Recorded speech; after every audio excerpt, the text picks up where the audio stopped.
استدراج جو ہے نا وہ ایمان کا اور نیکیوں کا بھی ہوتا ہے. ایک استدراج ہوتا ہے دنیا کے ساز و سامان کا, کہ مجھے دنیا میں اللہ نے بادشاہت دے دی ہے تو میں لاڈلا ہوں, تو یہاں اتنا کچھ دیا ہے تو آخرت میں بھی دے گا, تو یہ دھوکہ ہو گیا. ولا یغرکم الحیات الدنیا, تمہیں دنیا کی زندگی دھوکہ نہ دے.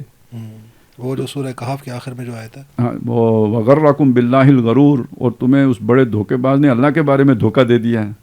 تو دھوکہ کیا لگتا ہے دنیا کی, ومل حیات الدنیا الا متاع الغرور, تو جو دنیا کی متاع بنتی ہے وہ دھوکہ بن جاتا ہے کہ اللہ مجھ سے راضی ہے. تو یہ ایک قسم ہے استدراج کی.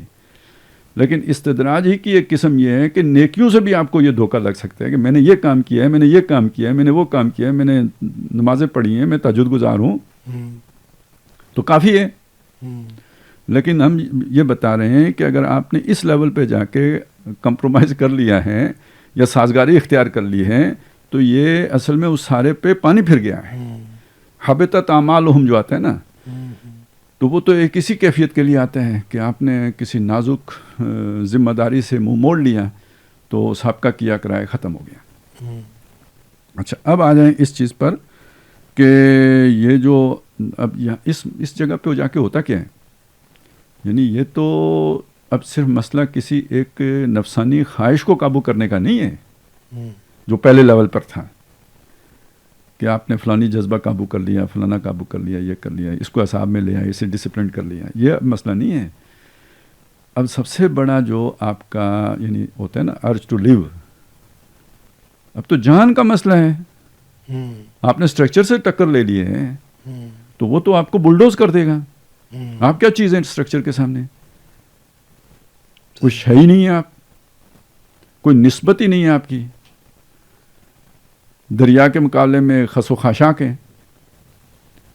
تو آپ تو یعنی آپ کے جان کا مسئلہ ہے, آپ کی زندگی کا مسئلہ ہے. تو اتنا بڑا رسک یعنی اب اسے جوڑیں اپنی ذات کے تزکیے کے ساتھ. تو کیا مطلب بنے گا کہ جیسے ابراہیم علیہ السلام کو اللہ تعالیٰ نے مختلف امتحانات سے گزارا تھا, تو آپ کے اوپر وہ امتحان آ گیا کہ اللہ تعالیٰ سے محبت اپنی جان سے بھی زیادہ ہے یا نہیں ہے. تو اگر آپ اپنی اس میں پرواہ نہیں کرتے, جان کی بھی جاتی ہے تو جائے, تو تزکیہ کامل ہو گیا. صحیح. لیکن اگر آپ نے وہ بچا لیا تو پھر ریورس شروع ہو گیا, نفاق. یعنی اب جو ہے نا ارتداد کا پروسیس شروع ہو. لیکن ارتداد باطنی ہے, یہ اس پر فتویٰ نہیں لگے گا. اس کو وہ ظاہری ارتداد پر قیاس یا قانونی ارتداد پر قیاس نہیں کیا جائے گا. صحیح. لیکن اندر ہی اندر وہ ارتداد شروع ہو گیا. اب وہ باقی جو بھی ڈسپشن رہے اس کے ذہن میں کہ میں مومن ہوں, تو کتنے لوگ ہیں جو آخر تک اپنے آپ کو مومن سمجھتے رہیں گے.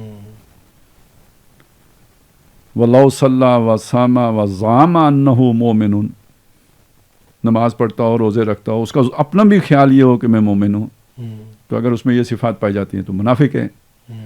اور اسی طرح جو سورہ حدید میں آیا ہے کہ جب وہ جیسے پل صراط کا تصور بیان کیا جاتا ہے, تو کچھ لوگ پل صراط سے گزر جائیں گے اور کچھ رہ جائیں گے. تو جو رہ جائیں گے انہیں حیرت ہوگی کہ ہم کیوں نہیں گزر سکے, اور پھر وہ اس حیرت میں ان سے پوچھیں گے الم نکم معکم, کیا ہم تمہارے ساتھی نہیں ہیں؟ یعنی اصل بات تو یہاں یہ ہے کہ ہم کیوں پیچھے رہ گئے. قالوا بلا, وہ کہیں گے کیوں نہیں, ساتھی ہو. اب آگے بات شروع ہوئی, وَلَٰكِنَّكُمْ فَتَنْتُمْ أَنفُسَكُمْ, تم نے اپنی جانوں کو خود فتنے میں ڈالا ہے. وہ فتنہ کیا ہے؟ دنیا کی محبتیں. اور ٹاپ پہ کون سی ہے؟ اپنی جان کی محبت. جان پہ بنتی ہے, پھر بندہ مال بھی دے دیتا ہے, جان پہ بنتی ہے,